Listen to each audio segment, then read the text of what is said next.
انا جيت وجبت الخير معايا.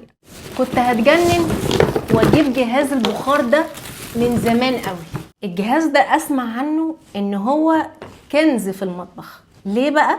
لانه هو مذيب لدهون المطبخ كلها، بالاجهزه اللي في المطبخ، بخشب المطبخ، بحيطان المطبخ.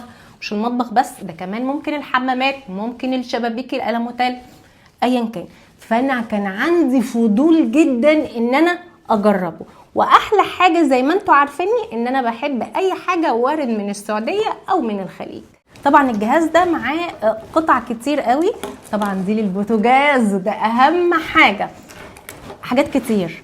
انا بقول لكم ايه بقى، احنا نعمل الحاجات دي عملي مع بعض. قبل ما انسى صحيح، الجهاز ده جايباه منين؟ من سمارت كيتشن. هسيب لكم اللينك هنا، هتدوسوا عليه هتلاقوا جروب عنده كل الحاجات دي وارد من الخليج. اول حاجه ما ينفعش ان انا افرجكم بس كده عليه، احنا لازم نعمل عملي مع بعض. بس انا هركنه على جنب علشان اوريكم الحاجات التانية نخلصها وبعدين نشتغل بقى.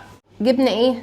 سمارت موب. من غير ما تفكري تبقى ماركة الخلود على طول، انتوا عارفينها اكيد. ماركة الخلود احلى ماركة وانضف ماركة، بس احذروا التقليد يا جماعة، حتى هم بيقولك احذر التقليد. تعالوا ما نشوفها.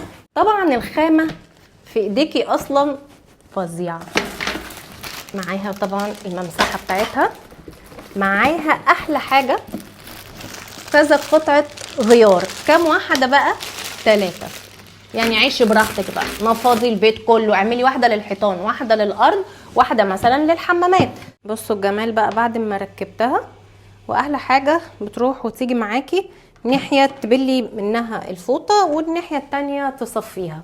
وبصي بقى اخر عظمه، عايزه بقى على الحيطان معاكي، على الارض معاكي، ايا كان. واخر حاجه بقى ثبت الغسيل بتاع ايكيا. انا جبته، ممكن تحطي فيه الهدوم في الاوضه، ممكن تحطي فيه لعب الاطفال. ده الشكل كده بعد ما فتحناه. عايزه تعمليه غسيل اعمليه، عايزه تعمليه اللعب. انا نفسي محتاره، مش عارفه احط اللعب اللي مكب بهدلالي البيت كلها فيها، ولا احطه في الاوضه نحط فيها الهدوم المتوسخه. عادي جدا، شكله شيك، ممكن يتحط في الاوضه، هيدي شكل ظريف.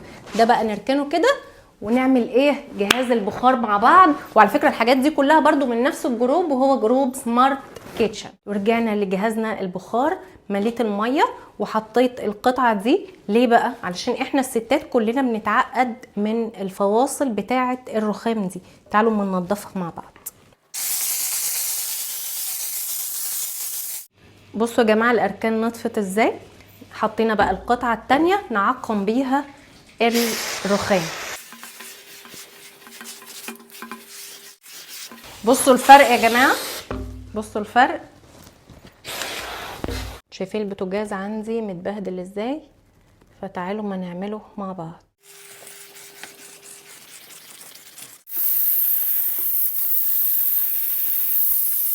طبعا كل الدهون اتشالت بالفوطه بقى.